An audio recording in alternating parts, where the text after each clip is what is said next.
করে মিস করব ট্রেন? আরে আমি পৌঁছে যাব ঠিক, রিল্যাক্স। নিশ্চয়ই বাবা। আরে আজ আমার মেয়ের এত বড় একটা ফাংশন, আমার মেয়ে পুরস্কার পেতে চলেছে, আমি দেরি করে কি করে পৌঁছতে পারি? আমি পৌঁছে যাব, আমি ঠিক সময়ের আগেই পৌঁছে যাব। আচ্ছা মা কোথায়? আচ্ছা শোনো, কেউ এসেছে, আমি স্টেশনে পৌঁছেই ফোন করছি, কেমন? আচ্ছা, খুব তাড়াতাড়ি দেখা হচ্ছে বাবা। এই সময় আবার কে এলো?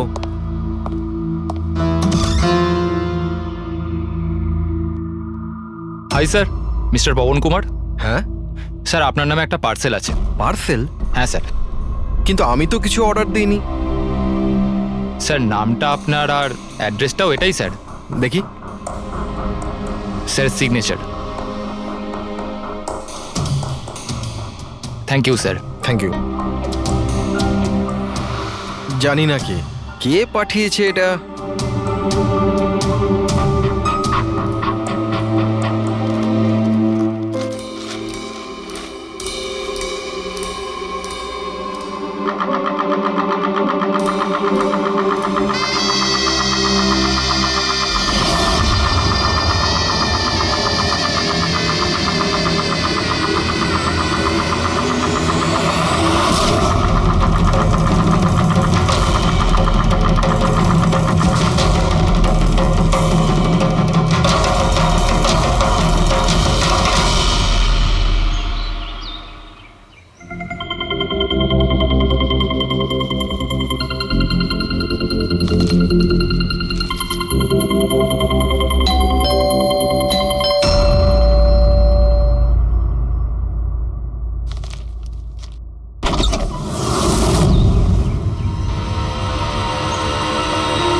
এক মিনিট, এসব কি হচ্ছে? স্যার আপনি সিআইডি অফিসে অভিজিৎ না?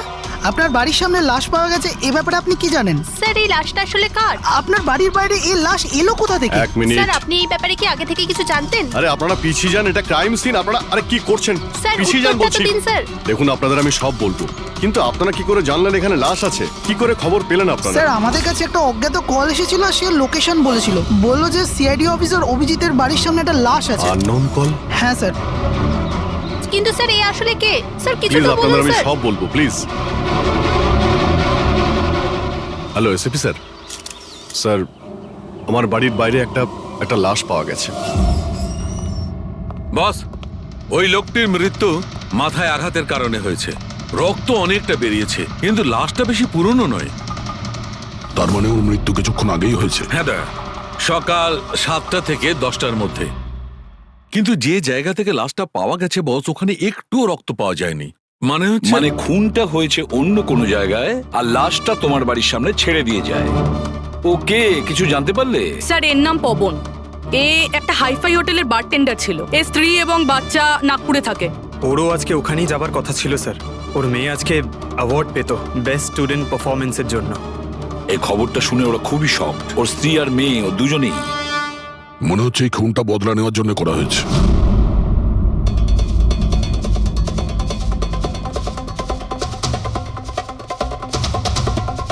এই দাঁতের ব্যাপারটা কি? আমি জানি স্যার।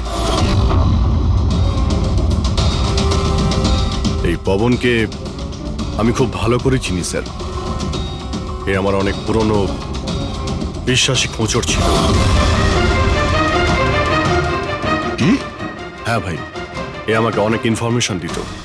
এর জন্য আমি অনেক আসামিদের ধরতে পেরেছিলাম।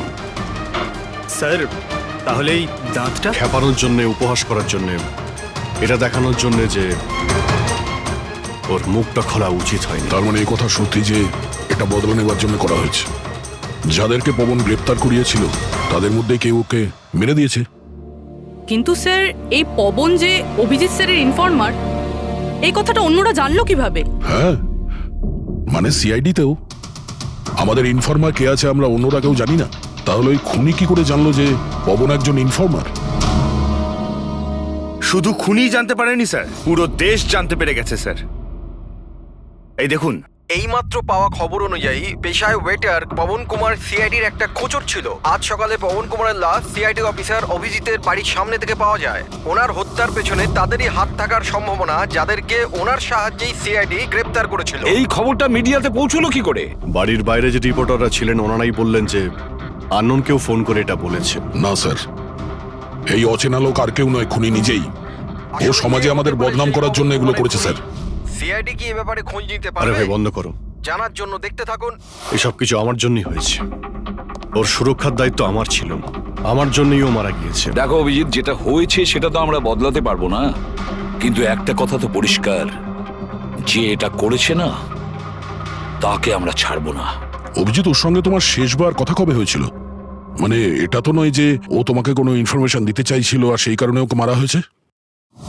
গত সপ্তাহে ওর সঙ্গে দেখা হয়েছিল, এরকম তো কোনো কথা হয়নি। অন্য কোনো ব্যাপার আছে, নিশ্চয়ই অন্য কোনো ব্যাপার।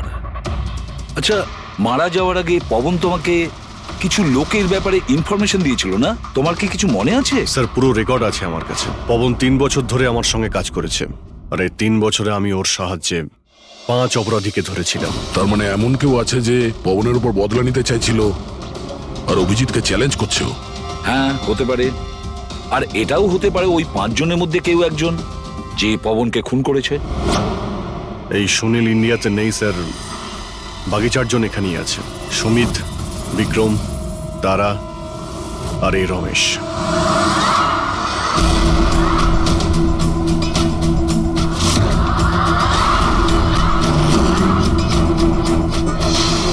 হ্যালো স্যার, আমার নাম অজয়।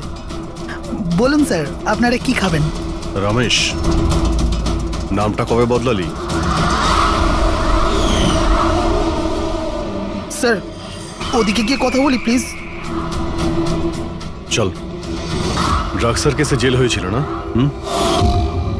জেল থেকে কবে বেরিয়েছিস? হ্যাঁ স্যার আমি দিব্যি খেয়ে বলছি স্যার, আমি ওসব কাজ ছেড়ে দিয়েছি। এখন আমি ওসব উল্টোপাল্টা কাজ করি না, সত্যি। আচ্ছা তাহলে তুমি ওকে মারলে কেন? ওকে? ওকে কাকে স্যার? আমি তো কাউকে মারিনি। পবনকে? ওই তোকে জেলে পাঠিয়েছিল না, তাই ওকে মেরে দিয়েছিস? না স্যার, আমি ওকে মারিনি। আমি তো কয়েক মাস আগে জেল থেকে ছাড়া পেয়েছি।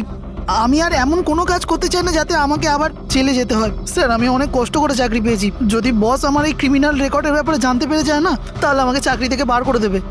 Please sir. তাহলে তুমি একে মারোনি? না স্যার। আজ সকাল 7টা থেকে 10টার মধ্যে কোথায় ছিলি তুই? এখানেই স্যার, আমার আজ সকালের ডিউটি ছিল। সত্যি বলছিস? সত্যি স্যার, আপনি চাইলে স্টাফদের জিজ্ঞাসা করুন, আমি কাউকে মারিনি। আপনি ভুল লোককে সন্দেহ করছেন স্যার। ঠিক আছে, তোর কথায় বিশ্বাস করছি, কিন্তু মনে রাখবি তোর উপরে আমাদের নজর থাকবে।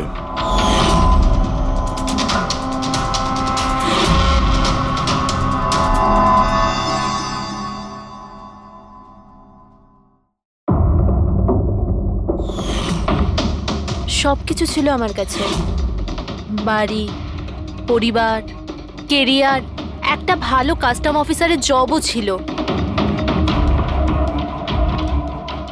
সব কিছু শেষ হয়ে গেল। শেষ হয়ে যায়নি, তুমি নিজেই নিজের হাতে সবকিছু শেষ করেছো। যদি তুমি তোমার চাকরির সুযোগ না নিয়ে স্মাগলারদের সাহায্য না করতে, তাহলে তোমার সাথে এইসব হতো না। কোনো শখ ছিল না আমার এসব করার, আর কিছু অপশন ছিল না আমার কাছে। বাবার শরীর ঠিক ছিল না, টাকার দরকারও ছিল, আর সেই সময় আমি এই অফারটা পেলাম, তো আমি কি করতাম? আপনি প্লিজ বসে যান। কিন্তু দেখুন না, বাবার অসুখ নয়, আমার দুশ্চিন্তাই বাবার প্রাণ নিয়ে নিল। ফ্যামিলির লোকেরাও আমাকে দোষী বানিয়ে আমার সাথে সব সম্পর্ক শেষ করে দিল। আর কিচ্ছু বেঁচে নেই, না তো আমার নিজের কেউ আছে, না তো আমার কাছে কোনো টাকা আছে। তো আমি কি করে আপনার ইনফরমারকে মারতে পারি? আর এমনিতেও আমি আগে থাকতেই আমার একটা দোষের শাস্তি পাচ্ছি, আর অন্য কোনো দোষ করতে চাই না আমি। দেখুন, আপনি প্লিজ আমাকে বিশ্বাস করুন, আমার এটায় কোনো হাত নেই। পবনের খুন তুমি করিয়েছো না? এখন তুমি নিজে বলবে না আমরা বলাবো? কে পবন যে খবর দেয়? আমি তো তোমাদেরকে খুব চালাক মনে করতাম। দেখতে পাচ্ছ তো আমার অবস্থা, আমি এখানে জেলে আছি, তবুও আমায় জিজ্ঞাসা করছো? এই টুপি তুমি অন্য কাউকে পরাবে, বুঝেছো? তোমার অবৈধ কার্যকলাপে তুমি যত টাকা কামিয়েছো তাই দিয়ে জেলের বাইরে তুমি কি কি করতে পারো আমরা সব জানি। বল, পবনের সুপারি কাকে দিয়েছিলি? কে কথা বলছো তুমি? মনে হচ্ছে আজকাল সিনেমাটা একটু বেশি দেখো। আমার অবস্থা দেখছো তো এখানে, না আমার কাছে ফোন আছে, না আমার সাথে কেউ দেখা করতে আসে। তাহলে কি করে আমি কারোর সুপারি দেব? আমায় সম্মান দেওয়ার জন্যে ধন্যবাদ। তোমাদের কি মনে যে আমি এত বড় গ্যাংস্টার যে ভেতরে বসে বসেই বাইরে যে কাউকে মারতে পারি? তাহলে তার জন্যও থ্যাংক ইউ। তোমার এগুলো মজা মনে হচ্ছে, হ্যাঁ? এতে তোমার হাত আছে কি না সেটা তো আমরা জেনেই যাব, কিন্তু এতে যদি তোমার হাত থাকে তাহলে এখন এই যে তোমার অবস্থা আছে না, এর থেকেও খারাপ অবস্থা করে দেবো তোমার। দেখো, ওই পবন মালটাকে কিন্তু আমি মারাইনি, কিন্তু হ্যাঁ, যে কেউ এই কাজটা করুক, কাজটা ভালো হয়েছে। আর ও এখানেই থামবে না, এক এক করে সবাইকে মারবে, আর তুমি দেখতেই থাকবে। হ্যালো, আরে বাবু, আমি বুঝতে পেরেছি তুমি পবনের খবর শুনে ভয় পেয়েছো। তুমি চিন্তা একদম করো না। আরে খবরের লোকেরা বাড়ি চড়িয়ে বলে, আর তাছাড়াও আমার ব্যাপারে শুধু দুজনেই জানে, তুমি আর অভিজিৎ স্যার। তৃতীয় আর কেউ জানেই না যে আমি অভিজিৎ স্যারের খোঁচট। আমি দেখা করবো তো ওনার সাথে কাল।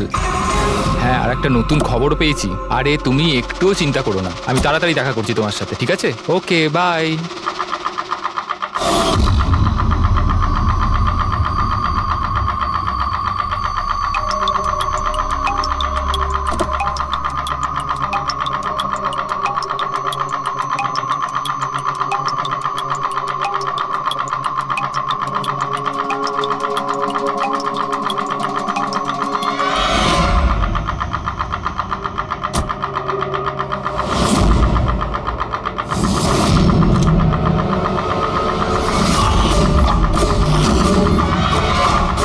কে কে ওখানে?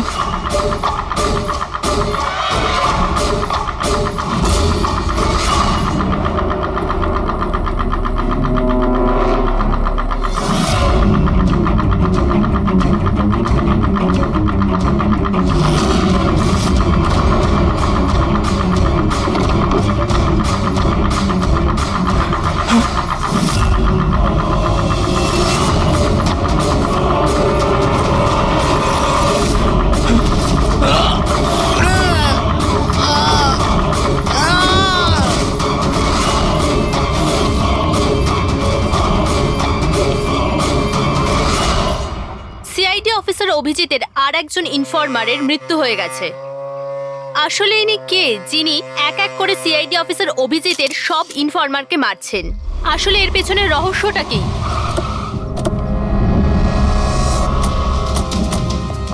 স্যার স্যার স্যার স্যার আর একটা প্রশ্ন স্যার স্যার স্যার আমরা জানতে পেরেছি এও আপনার ইনফরমার ছিল। স্যার একের পর এক খোঁচর খুন হয়ে যাচ্ছে, এই ইনফরমেশনটা লিক কোথা থেকে হলো স্যার? স্যার আপনি কি কোনো প্রমাণ পেয়েছেন এই ব্যাপারে? স্যার আর কত লোকের প্রাণ যাবে স্যার? স্যার সিআইডি কি করছেটা কি?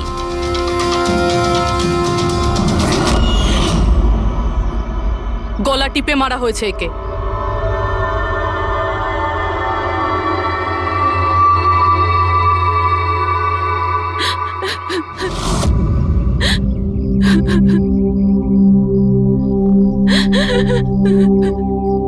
ওনার নতুন বিয়ে হয়েছিল স্যার। ওর অসহায় বউকে কিছু বলবেন আপনি?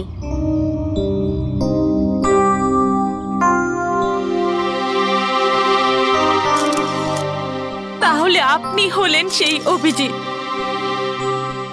আমার অজিতের অভিজিৎ স্যার। কত ভরসা করতো আপনার উপর, আর আপনি আপনি ওকে ব্যবহার করেছেন, ওকে ধোঁকা দিয়েছেন। আপনি ওকে রক্ষা করবেন তার ভরসা দিয়েছিলেন না? কি হলো সেই ভরসা? কত টাকায় বেচেছেন ওকে? বলুন, জবাব দিন। কত টাকা পেয়েছেন আপনি নিজের বিবেক, নিজের মনুষ্যত্ব বেচার জন্য? বলুন। ম্যাম প্লিজ শান্ত হন। আপনি কি জানেন আপনি কার ব্যাপারে বলছেন? মেরেছেন আমার অজিতকে, খুনি। প্লিজ ম্যাম শান্ত হন, শান্ত হন আপনি। শোনো, ওনাকে ওদিকে নিয়ে যাও। ম্যাম প্লিজ শান্ত হন, নিয়ে যাও ওনাকে। আপনি মেরেছেন, আপনি খুনি একজন। তো এ হলো ইনফরমার অজিতের ওয়াইফ, যার কান্না চিৎকার করে সিআইডি অফিসার অভিজিতের কাছে প্রশ্ন করছে। কি এটা? হ্যাঁ, এখানে কোনো মজা হচ্ছে? ক্রাইম সিন এটা। আপনারা এখান থেকে যান আর আমাদের কাজ করতে দিন। বাইরে যান। পুরবি, বডিটাকে ফরেন্সিক ল্যাবে পাঠিয়ে দাও। স্যার ওরা ঠিকই বলছে, আমার জন্যই দুজন মারা গেল। এটা তুমি কি বলছো অভিজিৎ? তুমি কিচ্ছু করোনি। কি করেছো তুমি? স্যার আমি তো কিছুই করতে পারলাম না। এরা দুজনে আমার ইনফরমার ছিল, তাই সুরক্ষার দায়িত্ব আমার ছিল, কিন্তু আমি ফেল করলাম স্যার। জানি না কেউ কিভাবে এদের ব্যাপারে জানতে পারলো। এটাই তো জানতে হবে অভিজিৎ। এই যে দুজনের মৃত্যু হয়েছে, এরা দুজনে তোমার ইনফরমার ছিল, আর এটা তো কোনো কাকতালীয় হতে পারে না। কোথা থেকে তো এই ইনফরমেশনটা লিক হয়েছে? হ্যাঁ, কিন্তু কোথা থেকে? এরা দুজন একে অপরকে চিনতও না স্যার। এদের ব্যাপারে যদি কেউ জানতো সেটা হচ্ছে আমি ছাড়া আর কেউ জানতো না এদের ব্যাপারে। হ্যাঁ, এরপরে খুনি জানতে পেরে গেছে। কিন্তু খুনি জানতে পারলো কিভাবে? অভিজিৎ একজন আরেকজনকে চিনতো না, তারপরেও ওদের দুজনের সম্পর্ক ছিল শুধুমাত্র তোমার সাথে, শুধু তোমার সাথে। তাহলে খুনিকে এদের ইনফরমেশন তুমি ছাড়া আর কে দিতে পারে? স্যার আপনার কি মনে না হচ্ছে? না না অভিজিৎ, আমি এটা বলতে চাইছি না। তুমি ভেবেচিন্তে বলো, তুমি এদের সমস্ত ইনফরমেশন মানে খোঁচরদের কোথায় রেখেছিলে? বাড়িতে, কম্পিউটারে, নিজের ফোনে, অফিসে, কোথাও তো রেখেছিলে। স্যার আমি ওগুলো খুব সাবধানে রেখেছিলাম। ওগুলো আমার পার্সোনাল ল্যাপটপে আছে, আমার বাড়িতে আছে, কেউ অ্যাক্সেস করতে পারবে না স্যার। তাহলে অভিজিৎ, আমাদের তোমার বাড়িতে যেতেই হবে, এটা তো জানতেই হবে এই লিকটা কোথা থেকে হয়েছিল এই সমস্ত ইনফরমেশনের। স্যার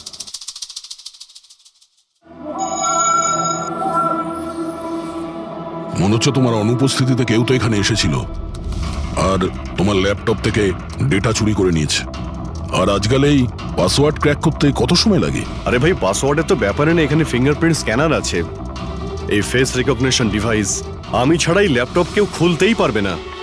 কিন্তু স্যার কম্পিউটার থেকে ডেটা চুরি করার জন্য এখানে আসার কি দরকার? কম্পিউটারটাকে তো হ্যাকও করা যেতে পারে। হ্যাঁ হতে পারে, কিন্তু এই ল্যাপটপ থেকে নয়, কারণ এতে ইন্টারনেট কানেকশনই নেই। তাহলে এখান থেকে ইনফরমেশন বাইরে গেল কি করে? স্যার চেক করা যাক।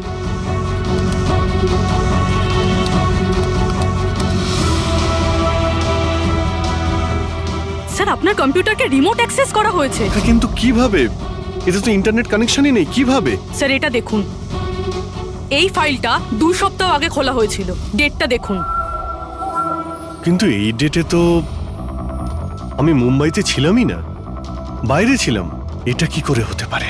হতে পারে স্যার। স্যার আপনি কোনো নতুন সফটওয়্যার কপি বা ইনস্টল করেছেন এই 2-3 সপ্তাহ আগে? সেটার কোনো প্রয়োজন নেই পুরবি, তুমি জানো এই ল্যাপটপে আমি কেস রিলেটেড ইনফরমেশনই রেখেছি, আর কিছু রাখার প্রয়োজনই নেই।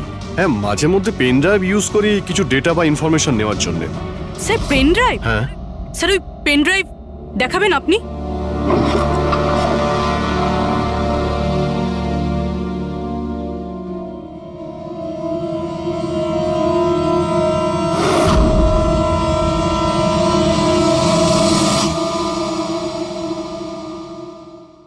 স্যার? হ্যাঁ। স্যার স্যার জানতে পেরে গেছি আসলে কি হয়েছিলটা কি। কি হয়েছিল? স্যার এই সব কিছু এই পেন ড্রাইভটার জন্য হয়েছে। এই পেন ড্রাইভের জন্য? হ্যাঁ স্যার। স্যার এটা পেন ড্রাইভ নয়, একটা স্মার্ট ডিভাইস। এই দেখুন স্যার, আপনি বলেছিলেন আপনার ল্যাপটপ ইন্টারনেটের সাথে কানেক্টেড ছিল না, কিন্তু যখনই আপনি এই পেন ড্রাইভ আপনার ল্যাপটপের সাথে লাগালেন, আপনার ল্যাপটপ একটা অচেনা নেটওয়ার্কের সাথে কানেক্টেড হয়ে গেল, যেরকম ওয়াইফাই ডঙ্গেল হয়। আর তারপরে স্যার এটা একটা প্রক্সি নেটওয়ার্ক। এটা আপনি দেখতে পাবেন না, কিন্তু এই নেটওয়ার্কের সাথে জুড়ে থাকা অন্য ব্যক্তিকে আপনার ল্যাপটপের অ্যাক্সেস দিয়ে দেবে। যেমন ধরুন কেউ আপনার কম্পিউটার রিপেয়ার করবে, আপনার কম্পিউটার ধরুন খারাপ, তো সে আপনার কম্পিউটার না ধরে দূর থেকে রিমোট দিয়ে আপনার কম্পিউটার অ্যাক্সেস করে ঠিক করতে পারবে। এক্স্যাক্টলি স্যার, কেউ একজন এই পেন ড্রাইভের সাহায্য নিয়ে আপনার ল্যাপটপ অ্যাক্সেস করেছে আর ইনফরমারদের ফাইল চুরি করে নিয়েছে। তার মানে সবটাই প্ল্যান ছিল। খুনি পেন ড্রাইভ তোমার আশেপাশে কোথাও প্ল্যান্ট করেছিল। তোমার কিছু মনে আছে যে এই পেন ড্রাইভ তুমি কোথায় পেয়েছিলে? আরে এটা তো আমি অনলাইনে কিনেছিলাম, একটা ভালো সস্তা অফার ছিল, আমার মেলে এসেছিল। এক মিনিট,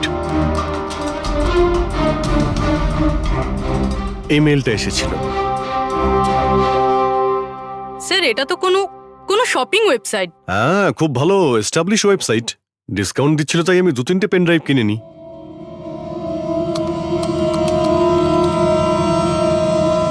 স্যার এই ওয়েবসাইটটা তো কপি, কিছু কিছু কোড আলাদা আছে, কেউ যদি একবার দেখে তো বুঝতে পারবে না। স্যার এইসব ওয়েবসাইট থেকেই হ্যাকাররা অন্যদের অ্যাকাউন্ট থেকে টাকা চুরি করে। স্যার অনেক কম্পিউটার এক্সপার্টেরা এইরকম সাইবার ক্রাইমের সাথে যুক্ত। তার মানে আমার যে মেলটা আসে তাতে আমি সেই লিঙ্কে ক্লিক করি আর তখন আমি নকল ওয়েবসাইটে চলে যাই। হ্যাঁ স্যার। এইভাবেই এই পেন ড্রাইভ প্ল্যান্ট করা হয়েছিল।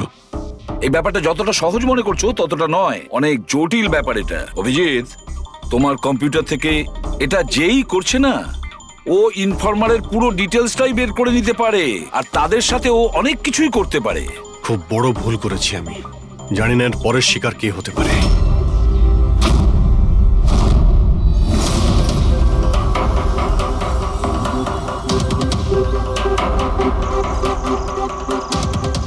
হ্যাঁ রবি। হাই স্যার, এই নিন ডিটেলস। খবর কি একদম পাকা? পাকা খবর স্যার, আমার ইনফরমেশন কখনো ভুল হয় না স্যার। স্যার খুব ডেঞ্জারাস লোক ওরা। সেটা আমি দেখে নিচ্ছি, তুমি এটা রাখো। হ্যাঁ, থ্যাংক ইউ যাও, স্যার। সাবধানে যাও। By sir. স্যার কাল রাত্রিরে ড্রাগের একটা বড় ডিল হতে চলেছে, আর এই দুটো নতুন মুখ সামনে এসেছে স্যার। ঠিক আছে, তুমি যাও, পরে আমি দেখা করছি। ঠিক আছে স্যার। রবি আর কুনাল, স্যার এই দুজনের সাহায্যে আমি অনেক বড় বড় কেস সলভ করেছি। এমন কেস যার মধ্যে অনেক বড় বড় লোক জড়িত আছে। তাহলে অভিজিৎ, আমাদের যে কোনো ভাবে ওদের কাছে পৌঁছতে হবে এর আগে খুনি ওদের কাছে পৌঁছে যাক। পুনাম। হাই কুনাল, কোথায় ছিলে তুমি? কত ফোন করেছি তোমাকে, এসএমএসও করেছি, একটাও রিপ্লাই দাওনি তুমি। আমি বাইরে গেছিলাম কাজে, আর তুমি তো জানো আমি যখন কাজের জন্য বাইরে যাই ফোন ইউজ করি না। তুমি আর তোমার কাজ, জানি না কি কাজ করো তুমি, এক সপ্তাহ নিখোঁজ থাকো। আচ্ছা এসব ছাড়ো না, এখন তো এসে গেছি, চলো একটু ভালো কথা বলি। আচ্ছা এটা বলো, কি অর্ডার করবো তোমার জন্য?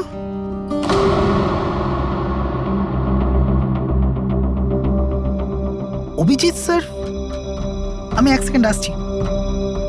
Excuse me. ইয়েস। আমি একটু কাগজটা দেখতে পারি? ও শিওর।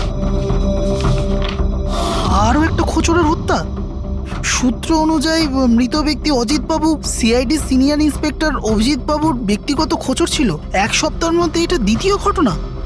এর আগে পবন নামে আরও এক খোঁচরের হত্যা হয়েছে।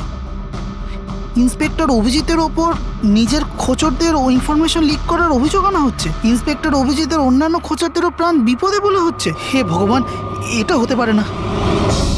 কি কি হতে পারে না? এই খবর। আই নো, কত খারাপ বিষয় না, যারা নিজেদের প্রাণ বিপন্ন করে আমাদের জন্য কাজ করে তাদেরই প্রাণ নিয়ে ব্যবসা। ইন্সপেক্টর অভিজিৎ, এটা কি করে করতে পারেন? কুনাল, কি হয়েছে তোমার? কি ভাবছো তুমি? Kunal, are you okay? আচ্ছা শোনো, আমাকে যেতে হবে। যেতে হবে? কোথায় যেতে হবে? এখনই তো এলে, এক্ষুনি কোথায় আমি যাবে? তোমাকে সব বলবো। হ্যাঁ ঠিক আছে, বলবো।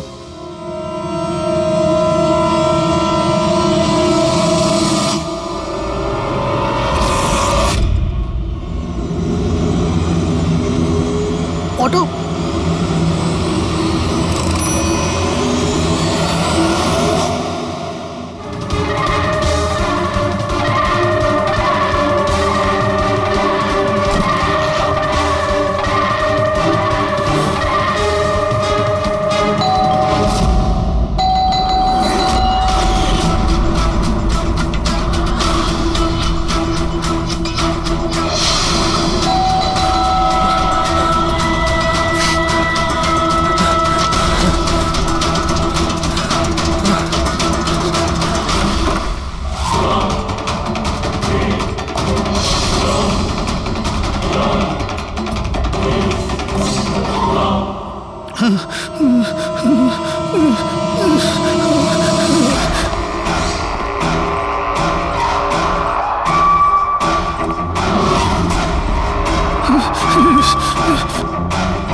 আমাকে মেরো না, ছেড়ে দাও স্যার। কুনাল, আমি অভিজিৎ।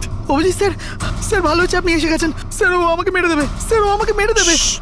দেখো, শান্ত হও, এখানে কেউ নেই, বুঝেছো? আমরা থাকতে কেউ কিচ্ছু করতে পারবে না, ঘাবড়িও না।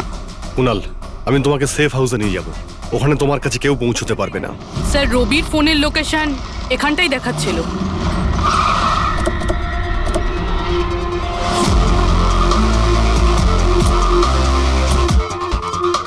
এখানেই তো থাকা উচিত, কিন্তু দেখতে তো পাচ্ছি না। রবি,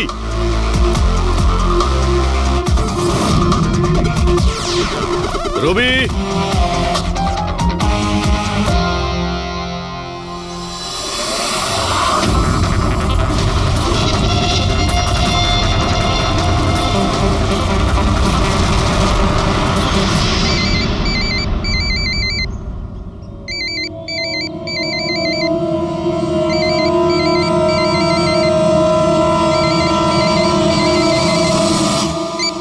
হ্যালো।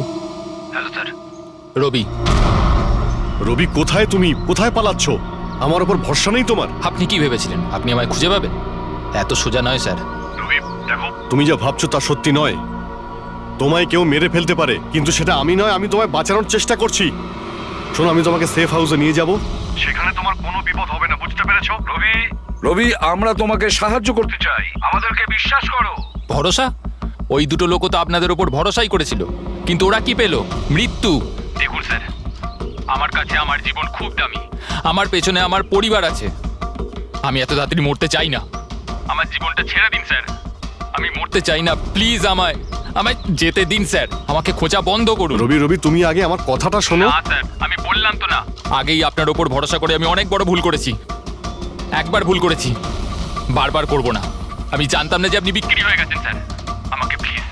আমাকে প্লিজ খোঁজা বন্ধ করুন স্যার। রবি, কোথায় তুমি? তোমায় কেউ মেরে ফেলতে পারে, এটা বুঝো। By sir. রবি, রবি, এ বিশ্বাস করবে না, কিছুতেই করবে না। যে কোনো ভাবেই আমাদের ওকে খুঁজে বের করতে হবে। 4 জনের মধ্যে 3 জন ইনফর্মার সেফ হাউসে পৌঁছে গেছে। শুধু এই রবি বাইরে আছে, তাই না? স্যার, এই দুজনের টিপস অনুযায়ী যারা গ্রেপ্তার হয়েছে তাদের লিস্ট চলে এসেছে। এদের মধ্যে এমন কেউ আছে আইটি কম্পিউটার এক্সপার্ট? না স্যার, এরকম তো কেউ নেই, কিন্তু এই বিক্রম। ওর সঙ্গে তো আমরা জেলে দেখা করেছিলাম। কেন, কি হয়েছে? স্যার, প্রতি সপ্তাহে স্ত্রী একে জেলে ফোন করে, আর গত শুক্রবারেও স্ত্রী একে জেলে ফোন করেছিল। কিন্তু রবি, এর থেকে কি প্রুফ হয়? স্যার, আমি আর ফেরি স্যার জানতে পেরেছি যে ফ্রাইডেতে ওনার ওয়াইফ হসপিটালে ছিল, কিন্তু ও কাউকে ফোন করেনি। ফ্যান্টাস্টিক, অসাধারণ কাজ করেছো তোমরা দুজনে। এবার ঠিক জানতে পারবো, যদি বিক্রমকে ওর স্ত্রী ফোন না করে থাকে তাহলে কে ফোনটা করেছে, আর সেটা বলবে এই বিক্রমই। আমরা সব জানি ওই শুক্রবারে তোমার বউ হসপিটালে অ্যাডমিট ছিল, ও তোমাকে ফোন করেনি। ওই দিন ওর নাম করে যে কল এসেছিল তোমার কাছে, ওই ফোনটা কে করেছিল তোমাকে? আমি বলেছি না তোমাকে আগেই যে আমি কিচ্ছু করিনি? তাহলে কেন বারবার চলে আসো আমার আর তোমার সময় খারাপ করার জন্য? সময় আমরা নয়, তুমি নষ্ট করছো আমাদের, আর এটা আমরা কিছুতেই সহ্য করবো না। ঠিকঠাক বলো, কি জানো এই খুনের ব্যাপারে? হ্যাঁ বলো, না হলে আমার মাথা যদি খারাপ হয়ে যায় না। দেখ, চুপচাপ ওখানে বস। এখন পর্যন্ত তুই জেলে আছিস, খাওয়া দাওয়া করছিস, ঘুরে বেড়াচ্ছিস। যদি এখনো সত্যিটা না বলিস তাহলে এখান থেকে সোজা কালকুটরিতে যাবি। কালকুটরি বুঝতে পারছিস তো? অন্য জিনিস তো বাদই দে, আলো তুই দেখতে পাবি না। আজকেই তোর শেষ সুযোগ। সত্যিটা বল, না হলে আমি তোকে কালকুটরিতে পাঠানোর ব্যবস্থা করব। ফোন, একটা ফোন এসেছিল। আমি জানি না ওই লোকটাকে। ও তো আমায় ফোনে একটা ডিলের কথা বলেছিল। কি রকম ডিল? এই ডিলটা এটাই ছিল, আমাকে যে জেলে পাঠিয়েছে, যে আমায় ফাঁসিয়েছিল, ও বলেছিল যে আমি যদি ওকে 3 কোটি টাকা দিই তাহলে ওকে মেরে দেবে। তা তুমি কি বলেছিলে? স্যার সত্যি বলবো, আমি তোর কথাতে বিশ্বাসই করিনি। আমার মনে হয়েছিল কেউ আমার সাথে মজা করছে, তাই আমি ওকে না বলে দিয়েছিলাম। তারপরও আমি বললো যে আরো কিছু লোক আছে যারা ওর ওপর বদলা নিতে চায়, ওরা ওকে মারার জন্য যত ইচ্ছে টাকা দেবে। আরও এটাও বলেছিল আমাকে যাতে আমি নিউজে দেখেনি যে ও সত্যি বলছে। তারপর আমি নিউজ শুনলাম যখন। কিন্তু স্যার, আমি একটা কথা বলছি, আমি ওর নাম জানি না, আর কখনো ফোনও আসেনি ওর। আমি যা কিছু জানতাম সব আপনাদের বলে দিলাম। সত্যি বলছি স্যার, সত্যি। ঠিক আছে। তার মানে ও আরো অনেক লোকের সঙ্গে কন্ট্রাক্ট করেছে, অনেক বড় গেম খেলেছে। অপরাধীদের থেকে টাকা কামানোর ব্যবসা খুলে বসেছে। স্যার, আপনার বাকি খোঁচরদেরও প্রাণ সংশয়ের ভয় রয়েছে। আমরা খুনির ব্যাপারে কিচ্ছু জানি না। 3 কোটি, ওর চাহিদা অনেক বড়, আর এর জন্য যাকে তাকে ফোন করবে না, এমন কাউকে করবেও যে ওর চাহিদাটা পূরণ করতে পারে। ঠিক বলেছ তায়া।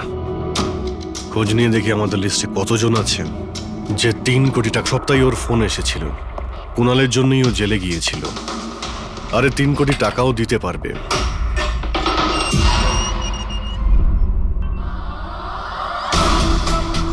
নিজের বদলাটা পূরণ হওয়ার অপেক্ষা করছো কি?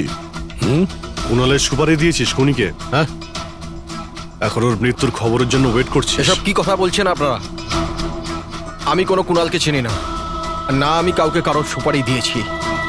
তাহলে গত সপ্তাহে ফোন তোর কাকা করেছিল? হ্যাঁ এসেছিল তো। না, তোমার কাকা তো এই পৃথিবীতে নেই। তাহলে কোথা থেকে কল এসেছিল? স্বর্গ থেকে না নরক থেকে? এই শোনো, তুমি এখন ফেঁসে গেছো।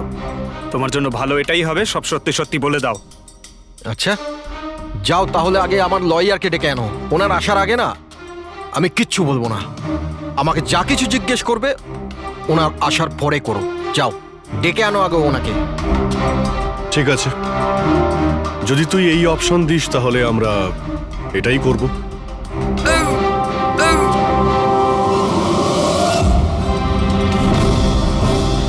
কোথায় নিয়ে যাচ্ছেন আপনারা আমাকে? আমরা তোকে তো বলার সুযোগ দিয়েছিলাম, কিন্তু তুই বললি উকিল ডাকতে।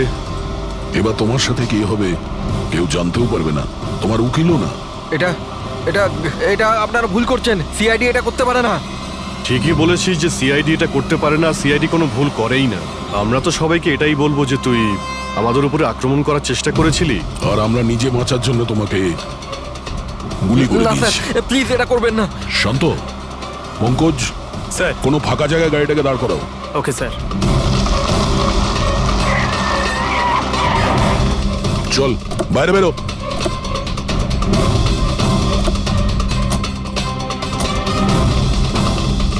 না স্যার প্লিজ আমাকে মারবেন না স্যার। আরে চল চল, পালা পালা পালা। না স্যার প্লিজ প্লিজ স্যার পালা পালা। না sir please please sir please sir sir please. আরে পালা। স্যার স্যার স্যার আমি বলছি স্যার, স্যার আমি বলছি স্যার, আপনারা ঠিকই বলছেন। আমার কাছে খুনির ফোন এসেছিল স্যার। কুণালকে মারার সুপারি আমিই দিয়েছিলাম স্যার।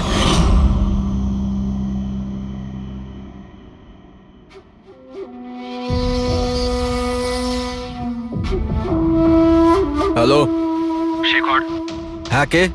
শেখর আমি কে সেটা জানার তোর কোনো দরকার নেই। তুই শুধু এটুকু জেনে রাখ যে তুই যার জন্য জেলে গেছিস আমি তাকে চিনি, আর ওকে আমি প্রাণে মেরেও দিতে পারি, কিন্তু তার জন্য আমার টাকা চাই। কত টাকা চাই তোর? পুরো 3 কোটি। ঠিক আছে, অর্ধেক টাকা তোর আমি অ্যাকাউন্টে ফেলে দিচ্ছি, আর বাকি অর্ধেক টাকা কাজ শেষ হবার পর। কিন্তু হ্যাঁ, বেশি চালাকি করবি না, না হলে তুই জানিস তো আমি কে। শেখর, আমি এক কথার মানুষ, তোমার কাজ ধরে নাও হয়ে গেছে। চল রাখছি এবার। এই শোন, এটা রাখ, কাউকে বলবি না। স্যার স্যার আমি আমার স্ত্রীর সাহায্যে ওর অ্যাকাউন্টে অর্ধেক টাকা পাঠিয়ে দিয়েছিলাম স্যার, আর অর্ধেক টাকা কাজ শেষ হওয়ার পর বলেছিলাম আমি দেবো, কিন্তু এখনো পর্যন্ত কুণালের কিচ্ছু হয়নি স্যার। মানে কুণালের বিপদ রয়েছে। স্যার স্যার একটা প্রশ্ন স্যার। স্যার প্লিজ বলুন স্যার, এই কেসে কি কোনো প্রকার প্রোগ্রেস হলো? বলুন স্যার প্লিজ। স্যার সিআইডির উপর একটা গুরুতর অভিযোগ করা হচ্ছে, পুরো দেশ জানতে চায় স্যার। ইনভেস্টিগেশন চলছে, সবকিছুই জানতে পারবেন। এক্সকিউজ মি, এক সেকেন্ড। কি হলো? স্যার হ্যাঁ স্যার স্যার একটা খুব খারাপ খবর আছে স্যার। কি? স্যার আমাদের সেফ হাউসে ওই কুণাল ছিল না স্যার, ও পালিয়ে গেছে স্যার। হোয়াট? কিভাবে ও পালালো? তুমি জানো যে ওর জীবন বিপন্ন? স্যার কিচ্ছু বুঝতে পারছি না স্যার। স্যার ওকে অনেক খোঁজার চেষ্টা করেছে কিন্তু কোথাও পাচ্ছি না। ওকে আই ডোন্ট কেয়ার, খোঁজো যে করেই হোক, খুনি ওর কাছে পৌঁছানোর আগেই ওকে খুঁজে বের করো। Sir yes, now this is the breaking news. একের পর এক সিআইডি ইনফরমার হত্যার রহস্য উন্মোচনে সিআইডি অপারগ ছিল, আর এইমাত্র আমরা খবর পেলাম যে কুণাল নামে সিআইডির আরেকজন খোঁচর, যার সুরক্ষার দায়িত্ব সিআইডি নিয়েছিল, সে নিখোঁজ। সিআইডি কুণালকে যে সুরক্ষিত স্থানে রেখেছিল সেখান থেকে কুণাল পালিয়ে যায়। সিআইডি গিয়ে কুণালের কাছে পৌঁছতে এবং তাকে বাঁচাতে সফল হবে।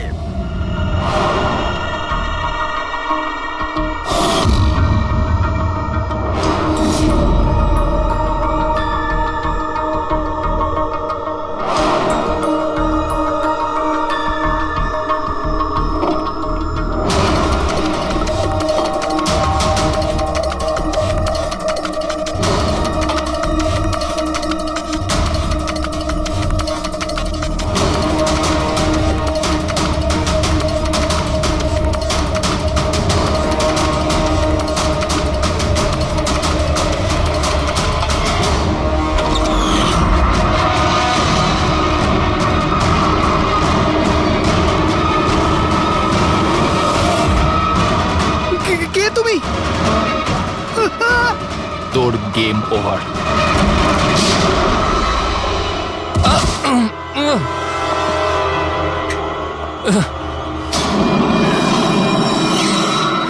রবি তুমি?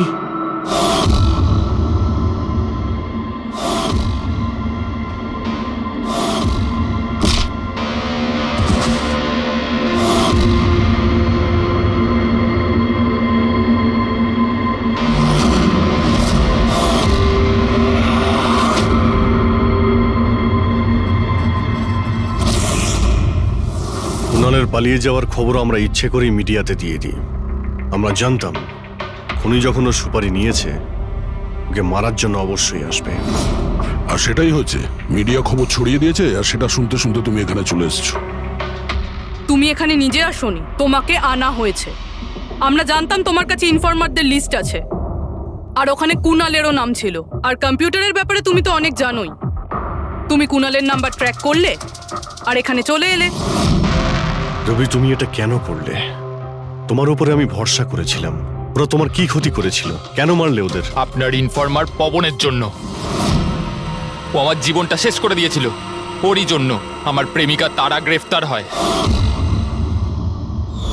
আমি ওর থেকে বদলা নিতে চেয়েছিলাম, কিন্তু তখন এটা জানতাম না যে তারার ইনফরমেশন কে লিক করেছে। আমি যেমন তেমন করে ওদের কাছে পৌঁছতে চাইছিলাম, আর তারপর কি, আমি আমি একটা প্ল্যান করলাম। আমি যদি আপনার সাথে জয়েন করি তাহলে ওই খোঁচরগুলোর কাছে আমি পৌঁছতে পারবো। আমি আপনার সাথে দেখা করলাম, আপনার জন্য কাজ করতে শুরু করলাম, আপনাকে ইম্পর্টেন্ট ইনফরমেশন দিতে লাগলাম যাতে আপনি আমাকে বিশ্বাস করেন। নিজের সেফটির বাহানা করে আপনার থেকে ওই ইনফরমারদের সম্বন্ধে জানতে শুরু করলাম। আমি যেমন করে হোক ওই লিস্টটা পেতে চাইছিলাম যেখানে ওই ইনফরমারদের ব্যাপারে পুরো ইনফরমেশন ছিল। তারপর ওই অনলাইন অফার, ওই পেন ড্রাইভ, পবনের মৃত্যু, আর আমি আমার বদলা পুরো করলাম স্যার, পুরো করলাম আমার বদলা। পবনের পর তুমি অজিতকে কেন মেরেছো? আর শেখরের থেকে টাকা নিয়ে তুমি কুণালকে কেন মারতে চাইছিলে? টাকার জন্য। পবনকে খোঁজার সময় আমি এটা বুঝতে পেরেছিলাম যে আমার মতো অনেক লোক আছে যারা এই খোঁচরগুলো থেকে বদলা নিতে চায় এবং যা খুশি করতে পারে। ব্যাস, আর কি। আমি ওরকম ক্রিমিনালদের সাথে যোগাযোগ করলাম, ইনফরমেশন বের করা শুরু করলাম। এটার জন্য আমি অনেক টাকাও পেতাম। আর এটাতে খারাপ কি আছে স্যার? ভালো কি খারাপ সেটা তো তুমি জানতেই পারবে যখন জেলে যাবে। রবি, তুমি টাকা ইনকাম করেছো আর আমি ভরসা অর্জন করেছি। আমার ভরসা তো কাজে এলো, কিন্তু তোমার এই টাকার তোমার কোনো কাজে লাগবে না।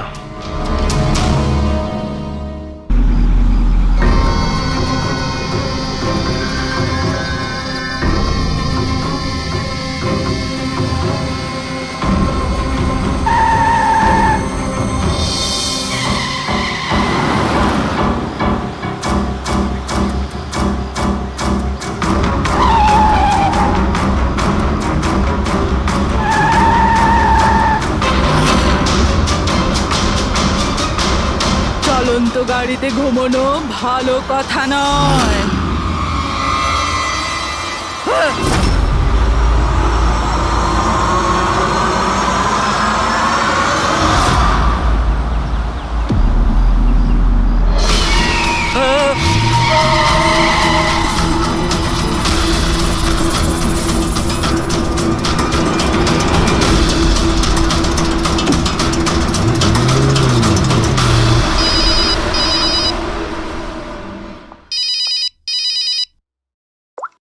হ্যাঁ বিনীত।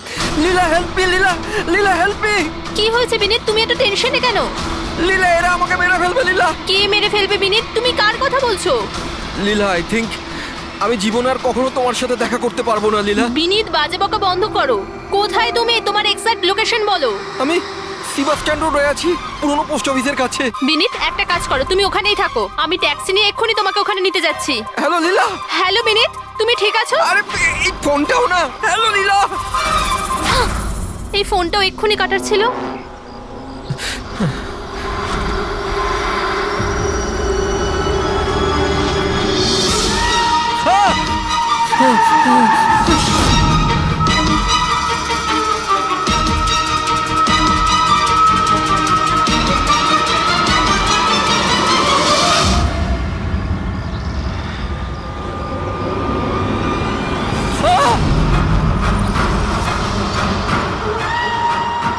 হে ভগবান, প্লিজ হেল্প মি। আমাকে আমার বাড়িতে ঠিক মতো পৌঁছে দাও প্লিজ।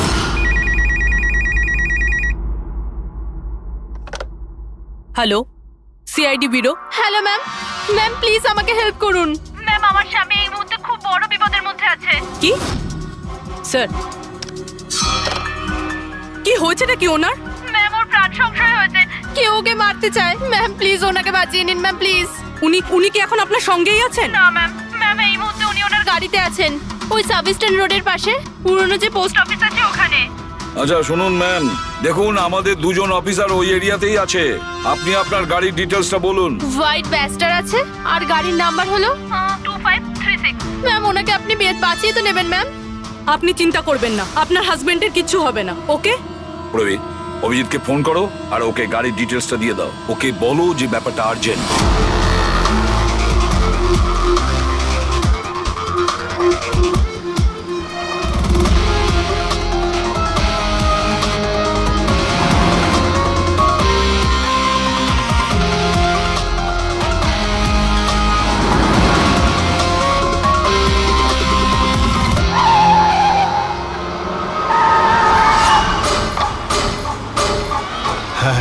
একটাই, ও গাড়ি এইভাবে কেন চালাচ্ছে? এ তো অ্যাক্সিডেন্ট করে দেবে।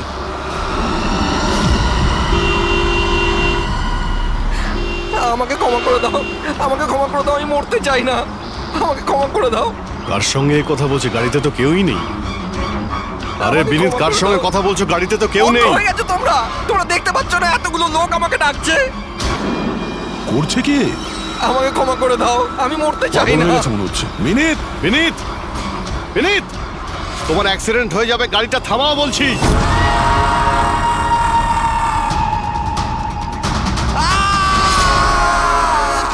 আঙ্কেল, আমার সাথে খেলো না, খুব মজা হবে। মিনিট, গাড়ি থামাও, সাইডে দাঁড় করাও।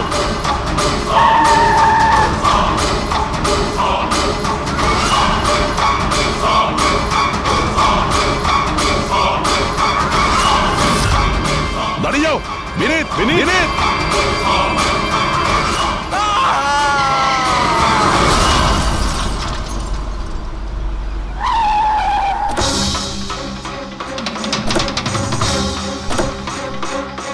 বিনীত।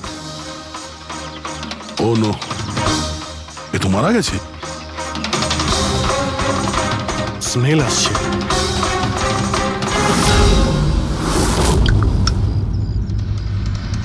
মদ। ড্রিঙ্ক করে গাড়ি চালাচ্ছিল, কিন্তু ও গাড়িতে কথা বলছিল কার সাথে? মদের নেশায় ভুলভাল বকছিল। মদ খেলে তো এটাই হয়, অ্যাক্সিডেন্ট। আপনি তো আমাকে কথা দিয়েছিলেন না যে বিনীতের কিচ্ছু হবে না, তো এটা কি হয়ে গেল? দেখুন ম্যাডাম, যদি ওনার অন্য কোনো দের হাত থেকে প্রাণ সংশয় থাকতো, আমরা ওনাকে নিশ্চয়ই বাঁচাতাম। কিন্তু উনি তো নিজেই মদ খেয়ে গাড়ি চালাচ্ছিলেন। আপনি তো জানেন এটা কতটা ডেঞ্জারাস। না, ওনার প্রাণ ওনার নিজের জন্য যায়নি, বরং তাদের জন্য গেছে যারাও এতদিন ধরে ওকে বিরক্ত করছিল। কারা? সকাল সন্ধে ঘুমিয়ে জেগে সব সময় ওকে বিরক্ত করত। উনি এতটাই চিন্তিত হয়ে গিয়েছিলেন যে উনি নিজের বিজনেসেও পুরোপুরি নজর দিতে পারছিলেন না। কোন লোকের কথা বলছেন আপনি? একটু পরিষ্কার করে বলুন। ম্যাম, বিনীতের মৃত্যু আমাদের সামনে হয়েছে, আর ওই সময় ও ছাড়া গাড়িতে কেউ ছিল না। তাহলে ওর মৃত্যুর দোষ আপনি অন্য কারোর ঘাড়ে চাপাচ্ছেন কেন? কারণ ওনার খুন হয়েছে, মার্ডার, এটা মার্ডার। মার্ডার হয়েছে? আপনি কি জানেন কারা করেছে এটা? আত্মারা। হতে পারে আপনারা ওই আত্মাটাকে দেখতে পাননি, কিন্তু বিনীত ওদের পরিষ্কারভাবে দেখতে পেত। সিআইডিরা আত্মা টাত্মায় বিশ্বাস করে না। আপনিও মানতেন স্যার, যদি আপনি 2 সপ্তাহ আগের ঘটনাটা দেখে থাকতেন। লীলা ওঠো, ওঠো লীলা, লীলা ওঠো। বিনীত, বিনীত,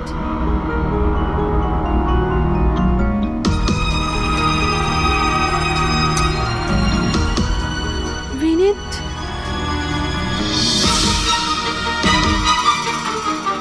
বিনীত, কি হয়েছে বিনীত? ওই দেখো, আলমারির ওপরে।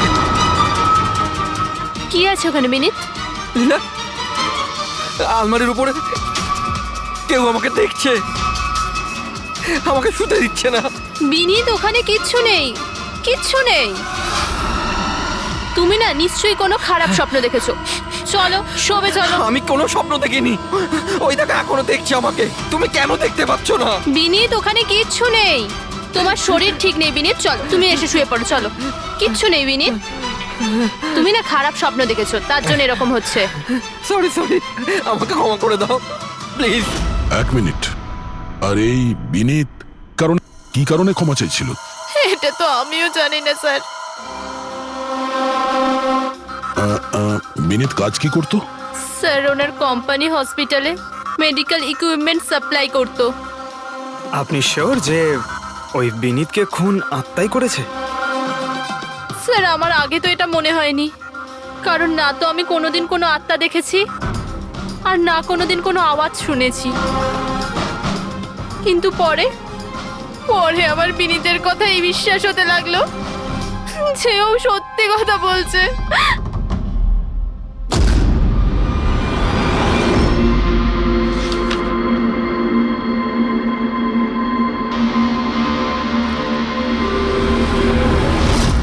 হ্যাঁ বস, এর মৃত্যুর একটাই কারণ চোখে পড়ছে, এর মাথার ওপর লাগা আঘাতটা, যেটা অ্যাক্সিডেন্টের কারণে লেগেছে। ঠিক তো ডক্টর সালুকে? আর কোনো কারণ নেই তো? হ্যাঁ, দয়া, ভিসেরা স্যাম্পলকে চেক করা এখনো বাকি আছে, কিন্তু প্রাইমা ফেসি তো এটাই বলছে মৃত্যুর কারণ অ্যাক্সিডেন্ট। আর বস, এর রক্তের মধ্যে আমি অ্যালকোহল অনেকটা বেশি মাত্রায় পেয়েছি। ও, আমার মনে হচ্ছে সেই কারণেই ওর হ্যালুসিনেশন শুরু হয়, আরো ধাক্কা মেরে দেয়। তার মানে হলো এটা কোনো খুনের ব্যাপার নয়। আমরা চাইলেই ওদের বডিটা ফেরত দিয়ে দিতে পারি। যদি কোনো ডাউট থাকে সেটা ভিসেরা স্যাম্পল থেকে জানা যেতে পারে। কি জানি স্যার, আমার কেমন যেন মনে হচ্ছে যে এই কেস অতটা সোজা নয়। কারণ আমরা যখন লীলাকে জিজ্ঞাসা করলাম যে এই বিনীত কার কাছে ক্ষমা চাইছিল, তখন কথাটা এড়িয়ে গেল। আমরাও কি শেষকৃত্যে যাব নাকি? ওখানে আত্মীয়রাও থাকবে, বন্ধুরাও থাকবে, অনেকেই থাকবে। যদি কিছু জানতে পারা যায়। যাও, নিশ্চয়ই যাবে ফিউরালে।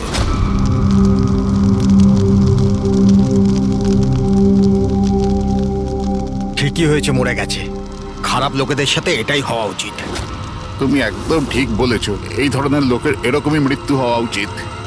ব্যাস, আর ওই দিনটার অপেক্ষা করছি যেদিন ওই দুজনেরও চিতা জ্বলতে দেখব। ওই দিন আমি তোমাদের দুজনকে অনেক বড় পার্টি দেবো। কি সমস্যা কি তোমার? হ্যাঁ, এখানে একটা শোক পালন করার জায়গায় উৎসব পালনের কথা বলছো তোমরা? কেন করবো না উৎসব? আরে আসল উৎসব তো সেদিন হবে যেদিন এই দুজনেরও চিতা জ্বলবে।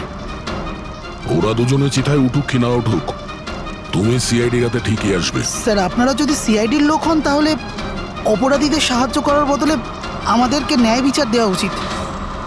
এক মিনিট, কি বলতে চাও পরিষ্কার করে বলো। স্যার, আমার নাম পুনিত, আর আমার বাবা পার্পল হসপিটালে ভর্তি ছিল। ভেন্টিলেটরে ছিলেন। ডাক্তারবাবু, নার্স, ডাক্তারবাবু কোথায়? Relax. আমার বাবা মারা যাবে এক্ষুনি। প্লিজ ডাক্তারবাবুকে বলুন। কি হয়েছে? কেন চিৎকার করছেন? চিৎকার করবো না তো কি করবো? আমার বাবা ওখানে মারা যাচ্ছে, আর আপনাদের স্টাফ এখানে বসে মাছি মারছে। আপনি আগে শান্ত হন প্লিজ। আপনি পেশেন্টের কাছে যান, আমি দেখছি। তাড়াতাড়ি করুন প্লিজ। হ্যাঁ, ম্যাম, একটা ঘটনা ঘটে গেছে। কি সমস্ত হয়েছে? ভেন্টিলেটর এক এক করে বন্ধ হচ্ছে। কি? হ্যাঁ ম্যাডাম, আমাদের দুজন ডাক্তার ম্যানুয়ালি অক্সিজেন দেওয়ার চেষ্টা করছে। ম্যাডাম, সবার সাথে এরকম হওয়াটা ঠিক নয়। যদি ভেন্টিলেটর ঠিক না হয় তাহলে পেশেন্টরা মরে যাবে। আরে আস্তে বলো। আরে এটা হসপিটালের রেপুটেশনের ব্যাপার। এটা যদি পেশেন্টের বাড়ির লোকেরা জানতে পারে না তাহলে একটা ঝামেলা হয়ে যাবে। ডক্টর, আপনারা প্লিজ 2 মিনিট সময় দিন, আমরা সলিউশন বার করছি। ম্যাম, এক এক করে সব ভেন্টিলেটর বন্ধ হয়ে যাচ্ছে। তুমি যাও, বাকি ওয়ার্ডসগুলো চেক করো, যাও। Okay ma'am. আরে ওই আমাদের সাপ্লায়ার বিনীতকে ফোন করো না, ওই সব কিছু ব্যবস্থা করে দেবে। প্লিজ টেনশন নেওয়ার কোনো ব্যাপার নেই। ডক্টর মেহেক, হচ্ছে কি এসব? স্যার ভেন্টিলেটর সব বন্ধ হয়ে গেছে স্যার। আপনারা প্লিজ শান্ত হন, আমি কথা বলছি। স্যার, এক এক করে সমস্ত ভেন্টিলেটর বন্ধ হয়ে যাচ্ছে স্যার। কি, এটা কিভাবে হতে পারে? তো কোনো হসপিটালে ফোন করো না, ওখান থেকে আনাও। আরে রাজা, ফোন লাগাও। আর মেহেক, একটা কাজ করো, এখানে যে টেকনিশিয়ান আছে ওকে ডাকো। রাজা, কি হলো তোমার? তুমি কি শুনতে পাচ্ছ না স্যার কি বললেন? আপনারা কি ডিসকাস করে টাইম ওয়েস্ট করছেন? আমার বাবা মারা যাবে ওখানে। আপনি প্লিজ একটু শান্ত হন, আমরা এক্ষুনি যাচ্ছি please. Ma'am, sir, ma'am, very bad news. দুটো পেশেন্টের জীবন চলে গেছে, 5টা পেশেন্ট খুব ক্রিটিক্যাল অবস্থায় আছে। স্যার, আজ আমাদের পরিবারের লোক আমাদের সাথে নেই। এর জন্য দায়ী শুধুমাত্র এই 3 জন লোক, বিনীত, মেহেক আর রাজা। আচ্ছা, এই বিনীত তো ইকুইপমেন্ট সাপ্লাই করতো, তাই না? হ্যাঁ স্যার। আর বাকি দুজন? স্যার, যেদিন এই ঘটনাটা ঘটেছিল সেদিন মেহেক ডক্টর ইনচার্জ ছিল, আর রাজা হসপিটালে অ্যাডমিন সামলাতো। আচ্ছা, এনারা দুজনই কি শুধু হসপিটাল থেকে এসেছেন নাকি ওখান থেকে আরো অনেকে এসেছেন? এসছে স্যার, ওই হেড নার্স পরিণীতা, ওই শেখর যে মেনটেন্যান্সে ছিল, আর উনি ডক্টর কেদার, এই হসপিটালের মালিক। ঠিক আছে, এখন শান্ত হয়ে যাও। আমরা এই মামলার গভীরে যাব। যদি তোমার বাবার সঙ্গে কোনো অন্যায় হয় তো ন্যায় বিচার তুমি নিশ্চয়ই পাবে।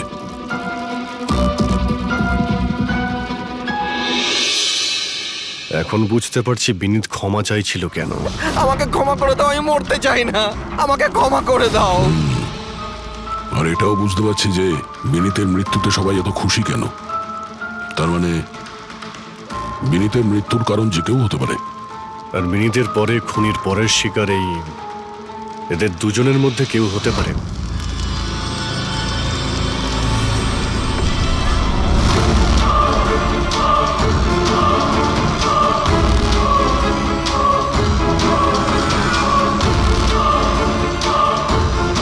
আমাকে ক্ষমা করে দাও। তুমি আমাকে কেন মরতে দিলে? আমার পিছু নিও না।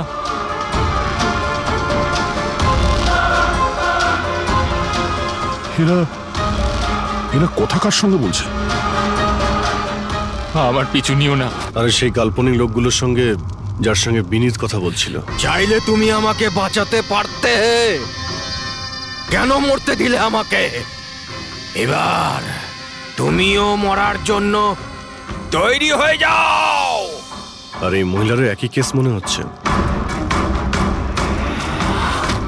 ছাড়, ছাড় আমায়, ছাড় আমায়, আগুনের দিকে টানিস না।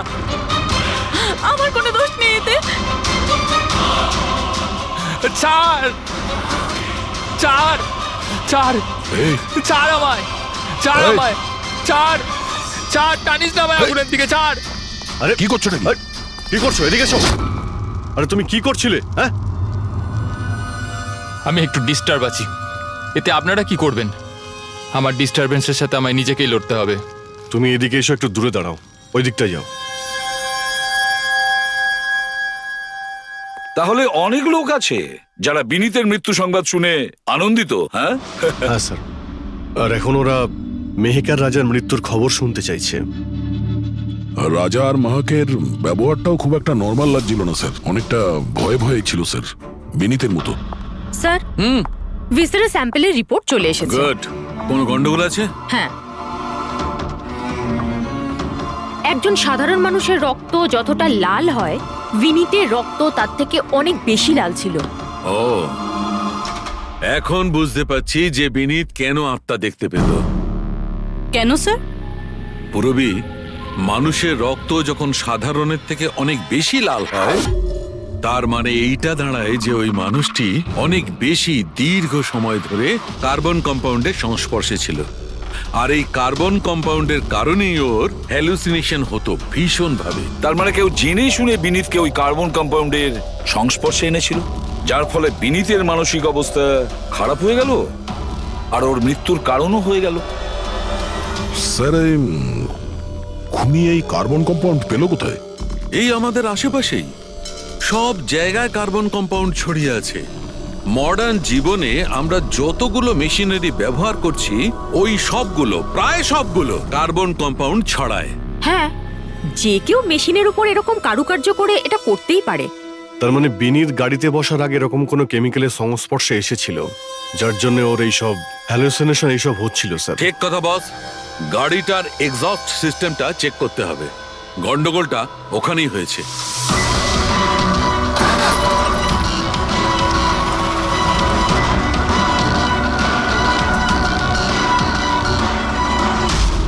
সালুঙ্কে স্যার তো ঠিকই বলছিলেন স্যার, এর থেকে তো কেমিক্যাল বেরিয়ে আসছে।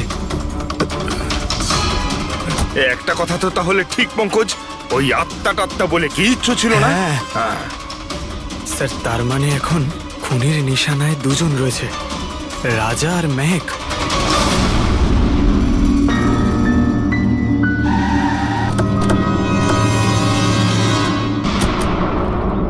শ্মশানে রাজার ব্যবহারটা খুব একটা ঠিক ছিল না, এখনো মানসিক অবস্থা ঠিক নয়।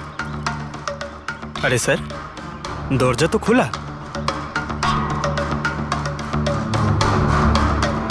আচ্ছা, খুনি রাজার কাছে পৌঁছে যায়নি তো? এসব কি হচ্ছে? ক্যান্ডেলস।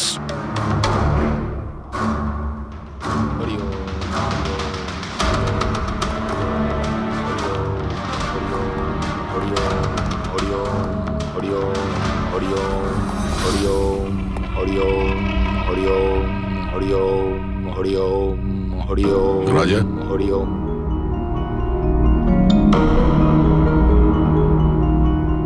ঠিক আছো? কারা আপনারা? সিআইডি। বিনীতের শেষকৃত্যে দেখা হয়েছিল আমাদের। তুমি আগুনে ঝাঁপাতে যাচ্ছিলে, আমরা তোমাকে আটকেছিলাম, মনে আছে? ঝাঁপ দিতে যাচ্ছিলে, আমরা তোমাকে। এবার আপনাদের আমাকে আটকানোর বা বাঁচানোর কোনো দরকার নেই। যতক্ষণ বিনীতের খুনি ধরা না পড়বে তোমারও প্রাণের সংশয় আছে। আচ্ছা, একদম ঠিকঠাক বলো, ওই 12 জন রোগীর মৃত্যু কি তোমার গাফিলতিতে হয়েছিল? খবরদার বলছি, আমার ওপর এরকম নোংরা আর মিথ্যা অপবাদ দেবেন না। আমি নির্দোষ, আমার জন্য কেউ মরেনি।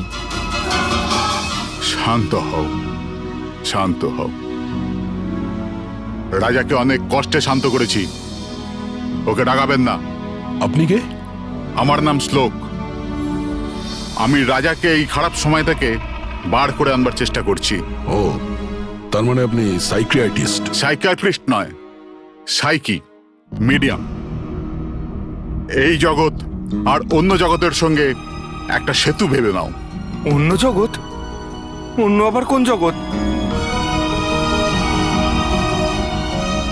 ওই আত্মাদের জগৎ। যদিও আমরাও একটা মাধ্যম। অপরাধ দুনিয়া থেকে নিয়ে জেলের ভেতর গারদের পেছনে পৌঁছানোর পুল। আপনারা আমাকে জেলে পাঠাবার চেষ্টা করছেন কেন? আমি তো রাজাকে আত্মাদের থেকে বাঁচাবার চেষ্টা করছি। রাজাকে আত্মার থেকে নয়, কেমিক্যাল পয়জন থেকে বাঁচানোর দরকার। আর বন্ধ করো তোমার এই ঢং, বুঝেছো? স্যার, ও কোন দিকে ইঙ্গিত করছে? ওই বুড়ো লোকটার দিকে, যে এসি নিচে দাঁড়িয়ে রয়েছে। ও কার কথা বলছে? আমি তো কাউকে দেখতে পাচ্ছি না। আমিও দেখতে পাচ্ছি না। মানুন বা না মানুন, এই ঘরের মধ্যে কোনো শক্তিশালী আত্মা আছে যে রাজার ক্ষতি করতে চাইছে। এক্ষুনি জেনে যাবেন।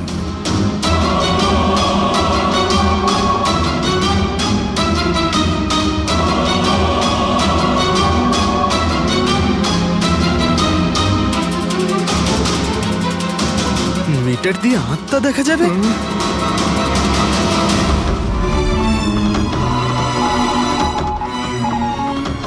দেখলেন, ওই আত্মাটা এসির পাশেই আছে। আমার ইএমএফ মেশিন মিথ্যে বলবে না।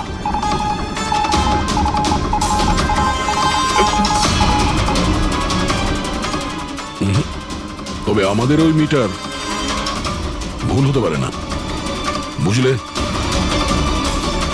ফ্রেডি, মনে হচ্ছে রাজারও কার্বন কম্পাউন্ডের অ্যাকশন ওর গাড়ির থেকেই হয়েছে। একটা কাজ করো, এই মিটারটা নিয়ে যাও, ওর গাড়িটা চেক করো। ফ্রেডি।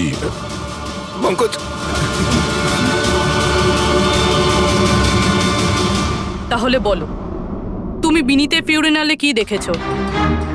আমি কাউকে দেখিনি, আমি কিছু দেখিনি। মিথ্যা কথা বলো না। যদি কিছু দেখেই না থাকো তাহলে পালালে কেন? আমি মিথ্যে বলছি না, আমি সত্যি কাউকে দেখিনি। আচ্ছা, হাসপাতালে যে 12 জন মারা গিয়েছিল সেটা কি তোমার গাফিলতির জন্যই হয়েছিল? আমার গাফিলতিতে? দেখুন, আমার দ্বারা যতটা সম্ভব আমি সব চেষ্টা করেছি। আমি ডাক্তার কেদারের সঙ্গে কথা বলেছিলাম, কিন্তু উনি তো কোনো অ্যাকশনই নিলেন না। তাহলে আমি আর কি করতে পারি? আচ্ছা, তার মানে হলো এটা ডক্টর কেদারের ভুল। ওনার থেকেও তো বেশি দোষ ছিল ওই রাজা। ওর একবার দেখা উচিত ছিল যে ভেন্টিলেটরস গুলো কাজ করছে কি না, ওগুলো সময় মতো সার্ভিসিং হচ্ছে কি না। তাহলে কি দোষী রাজা? রাজা আর বিনীত দুজনেই। বিনীতেরও ভেন্টিলেটর সাপ্লাই করার আগে দেখে নেওয়া উচিত ছিল যে ওগুলো ঠিকঠাক কাজ করছে কি না। কতগুলো জীবন নির্ভর করছিল ওই ভেন্টিলেটরস গুলোর উপরে। মনে হচ্ছে রাজা আর বিনীতের জন্য তোমার মনে অনেক রাগ আছে। বিনীতের মৃত্যুতে নিশ্চয়ই খুশি হয়েছো তুমি? এটা কি বলছেন আপনি? একদমই না। আমি একজন ডক্টর, আর আমার কাজ হলো একজন পেশেন্টের জীবন বাঁচানো। কারণ মৃত্যুতে আমি কি করে খুশি হব?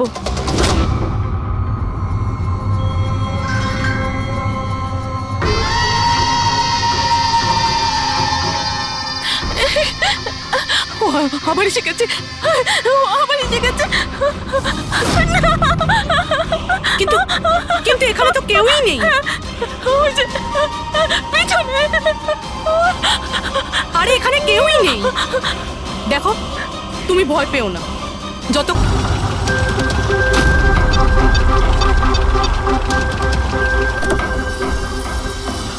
গাড়ির এসিতে তো কার্বন কম্পাউন্ড নেই। বাড়ির ভেতরে গিয়ে দেখা যাক, চল।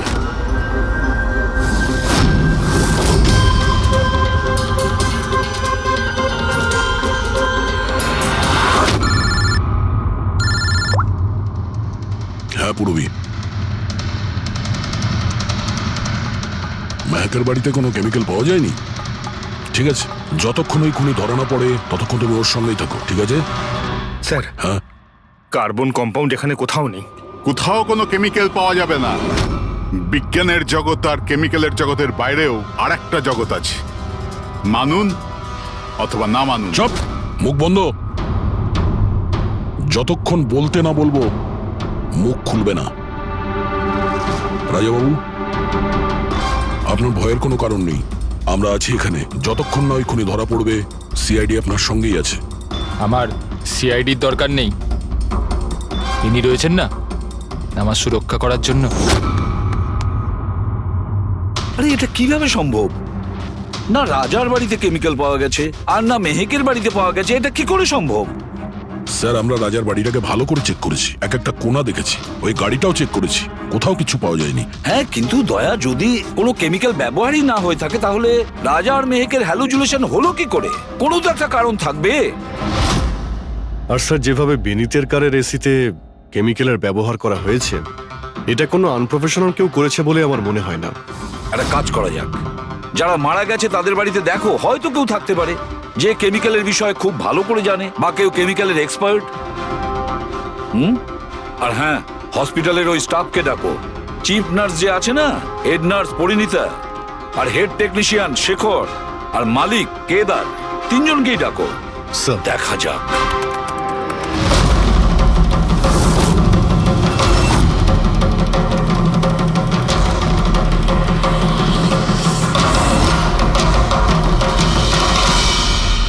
তোমার নাম শেখর, তাই তো?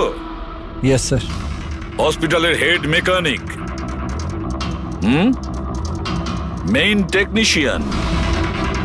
তার মানে হসপিটালে যদি কোনো মেশিনে প্রবলেম হলে সবার প্রথমে তোমার কাছে খবর আসে। হ্যাঁ স্যার, ঠিক।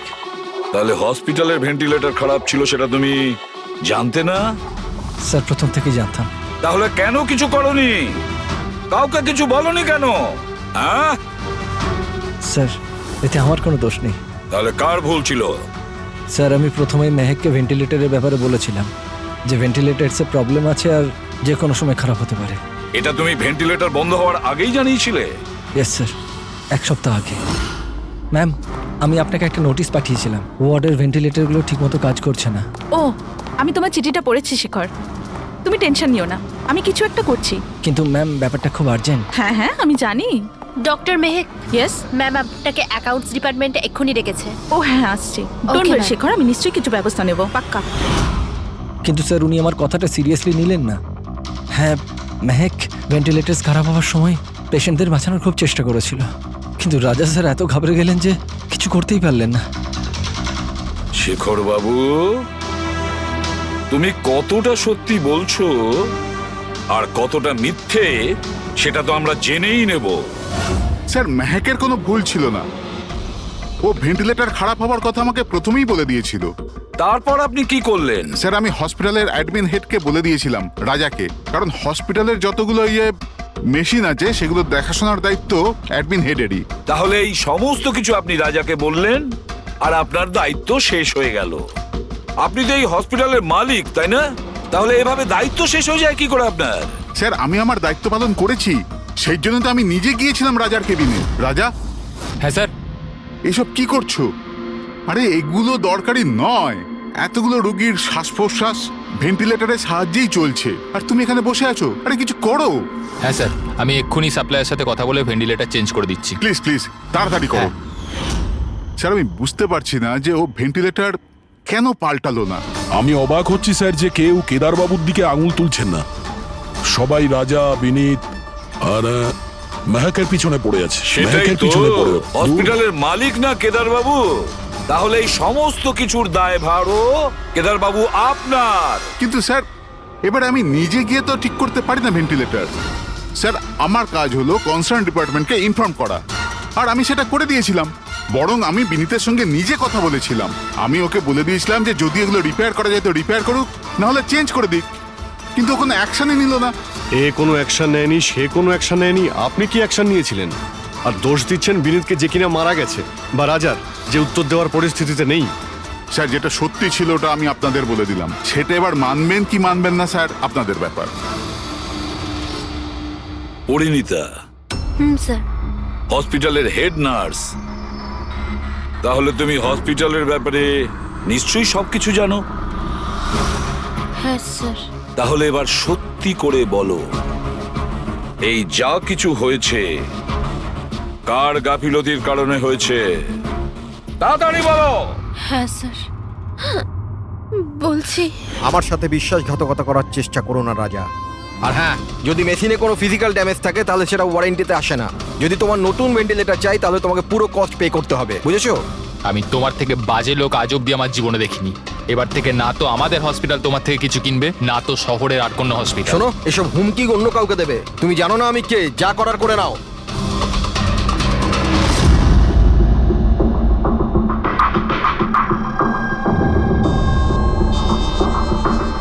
এই যা কিছুই হয়েছে এই রাজা আর বিনীতের ঝগড়ার কারণেই হয়েছে।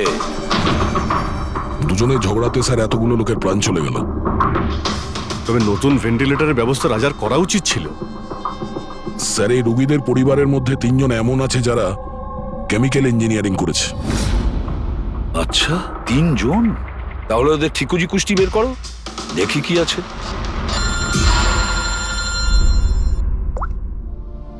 Hello, ACB Pradyuman. হোয়াট? ঠিক আছে, আমরা এক্ষুনি পৌঁছচ্ছি। কি হয়েছে স্যার? রাজা মারা গেছে।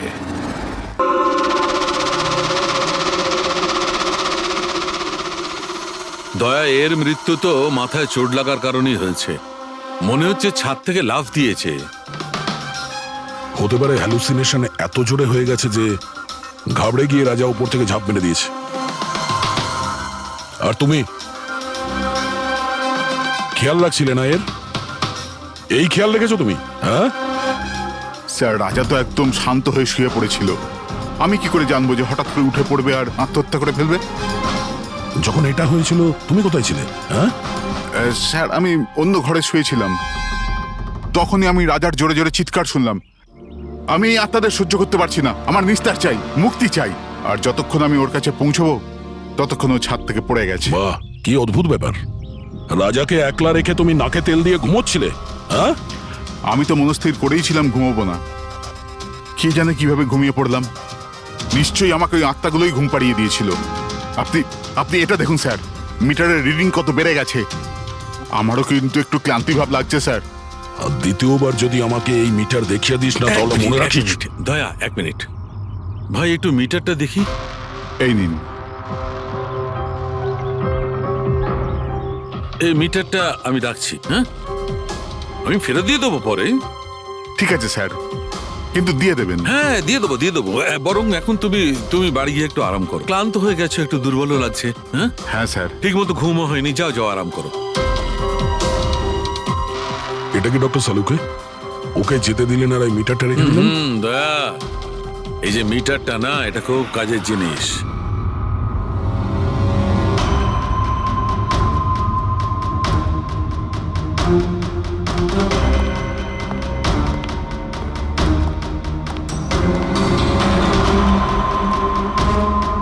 এই ঘরটা চেক করছি। হ্যাঁ ডক্টর, নেই। ওপরে যাওয়া যাক।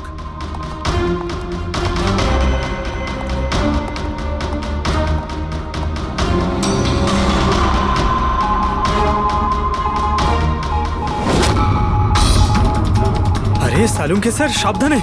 এই নিডলটা তো একেবারে জঙ্গলি ঘোড়ার মতো দৌড়চ্ছে।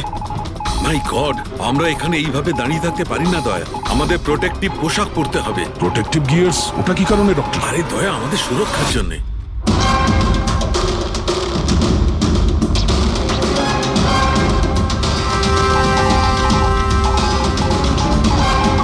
এই দেখো, সবচেয়ে বেশি মিটার রিডিং এখানেই পাওয়া যাচ্ছে, এই এসিটার নিচে। মানে স্যার ওই পঙ্কজ, খবরদার খবরদার যদি আত্মার নাম নিয়েছো। স্যার এই মিটারটা কোন দিকে ইঙ্গিত করছে? বলছি বাইরে চলো, বাইরে চলো।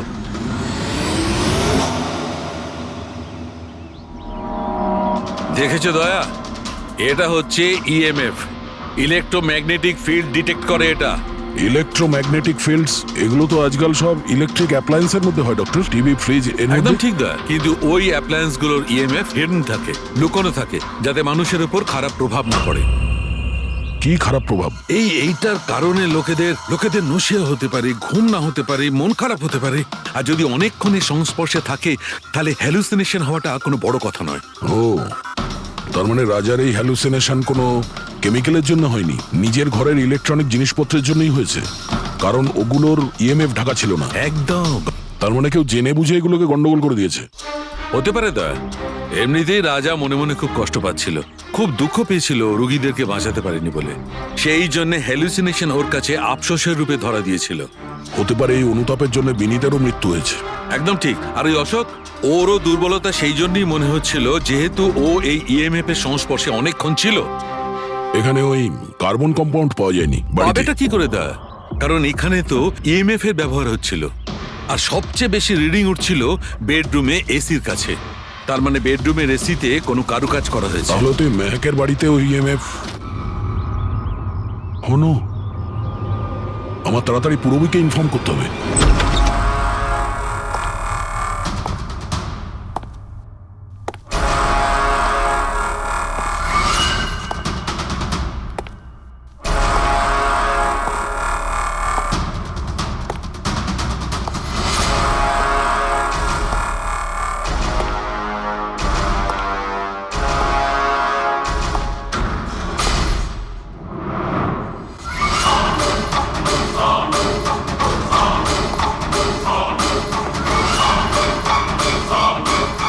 আমাকে একবার মেরে শান্তি হয়নি তোমার? আমাকে আবার মারতে এসেছো?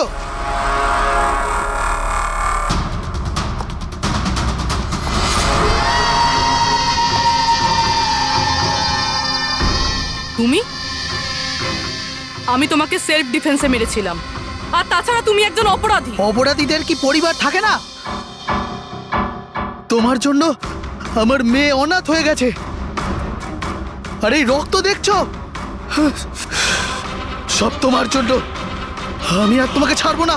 দেখো, আমার কাছে আসবে না, আমি কিন্তু মেরে দেবো। আমি তোমাকে ছাড়বো না। আমার কাছে আসবে না, আমি কিন্তু বলছি মেরে দেবো। আমি বলছি আমার কাছে আসবে না, আমি মেরে। পূরবী, কি করছো তুমি? ছাড়ো এটা। স্যার, ওই যে ওই লোকটা। কি? স্যার এখানে। স্যার ওনাকে ধরুন, উনি আমাকে মারতে চান। এক মিনিট, আগে এখান থেকে বাইরে চলুন। তাড়াতাড়ি চলো, প্লিজ তাড়াতাড়ি, প্লিজ তাড়াতাড়ি, ফাস্ট। এই হলো সেই তিনজন যাদের সম্পর্ক কেমিক্যাল ইঞ্জিনিয়ারিং এর সঙ্গে আছে, সুহাস, দীপক আর কিশোর। খুনি এদের মধ্যে যে কেউ হতে পারে। না অভিজিৎ, কারের এসিতে কেমিক্যাল ফিক্স করাটা অন্য ব্যাপার, আর ইলেকট্রোম্যাগনেটিক ফিল্ডকে এত চাতুর্যের সঙ্গে ব্যবহার করাটা অন্য কথা। আমার মনে হচ্ছে ও এমন একজন লোক যার সায়েন্সে, মেডিকেল সায়েন্সের উপর খুব ভালো দখল আছে, হয়তো কোনো ডক্টর অথবা সায়েন্টিস্ট। যেই করুক, সে ইলেকট্রোম্যাগনেটিক ফিল্ড ভালো মতন ব্যবহার করেছে, যাতে মেহেক আর রাজা ওরা দুজনেই যাতে ইএমএফ এর সংস্পর্শে থাকে। হতে পারে হসপিটালে ওরা দুজন নিজেদের কাজ করছিল, তখনও এই ইএমএফ ওখানে উপস্থিত ছিল। তাহলে স্যার হতে পারে হসপিটালের কোনো মেশিনের সাথেও গন্ডগোল করা হয়েছে। নিশ্চয়ই দয়া, নিশ্চয়ই। আর এটা ওই করেছে, হসপিটালের ভেতরেরই কেউ। তাহলে এই হলো সেই জায়গা যেখানে মেহেক আর রাজা বসতো। হ্যাঁ স্যার। আর কে কে যাওয়া আসা করতো এখানে? স্যার শুধু স্টাফেদেরই ভেতরে যাওয়ার পারমিশন ছিল, তাও যদি কোনো কাজ থাকতো তাহলে। মানে বাইরের কেউ এখানে ঢুকতেই পারতো না? না স্যার, এমনকি রুগীদেরও এখানে ভেতরে আসার অনুমতি ছিল না। তার মানে তো এটা বোঝা গেল যে স্টাফেদের মধ্যেই কেউ, মানে আপনাদের মধ্যেই কেউ একজন খুনি। এ আপনি কিভাবে বলতে পারেন? এটা আমরা বলছি না, এটা এই ইএমএফ মেশিনটাই আমাদের সবকিছু বলে দিয়েছে। আর এই ইএমএফ মেশিনের হিসাবে এই এসির সাথে কোনো গন্ডগোল করা হয়েছে।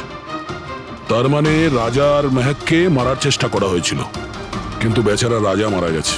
এসির সাথে গন্ডগোল? কি বলছেন আপনি? আমি তো কিছু বুঝতেই পারছি না। এই কথাটা এই রুমে থাকা শুধুমাত্র সেই বুঝতে পারবে যে নিজেই খুনি। আর ও আজ এখানে প্রোটেক্টিভ গিয়ার পরে এসছে, যাতে ইলেকট্রোম্যাগনেটিক ফ্রিকোয়েন্সিতে তার কোনো ক্ষতি না হয়, তাই তো? কি কে সে?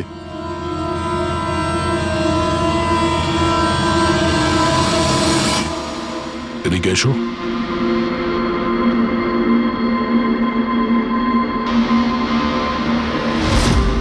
ফ্যাশন সেন্স তো তোমার খুব ভালো, শেখর। জামা কাপড়ের ভেতরে এই সুরক্ষা কবচ। দেখো, তোমার সমস্ত প্ল্যান আমরা জেনে ফেলেছি, তোমার ব্যাপারে সমস্ত খোঁজ খবর নিয়েছি। তুমি এখানকার এমন একজন টেকনিশিয়ান যে এসির সঙ্গে কোনো গন্ডগোল করতে পারে। এখন তাড়াতাড়ি বলো, কেন করেছো তুমি এসব? আমি করেছি এসব। আর কি ভুল করেছি আমি যদি মেহেক, বিনীতা, রাজার ওপর অভিযোগ লাগিয়েছি তো? এদের জন্য 12টা পেশেন্টের মৃত্যু হয়েছে, যেটা আমি দেখতে পারিনি। তারপর আমি ভাবলাম যে এদের এরকমই মৃত্যু দেওয়ার প্রয়োজন আছে, যেভাবে 12টা পেশেন্ট মারা গেছে। সেই জন্য আমি এমএফ আর কার্বন কম্পাউন্ডের বিষ ব্যবহার করেছি ওদের মারার জন্যে, যাতে এদেরকে এমন মৃত্যু দিতে পারি, মৃত্যু নয়, একটা ভয়ঙ্কর মৃত্যু। আর এটাই আমার ন্যায় বিচার। শাস্তি দেওয়ার অধিকার শুধুমাত্র আইনের আছে, অন্য কারো নয়, বুঝেছো?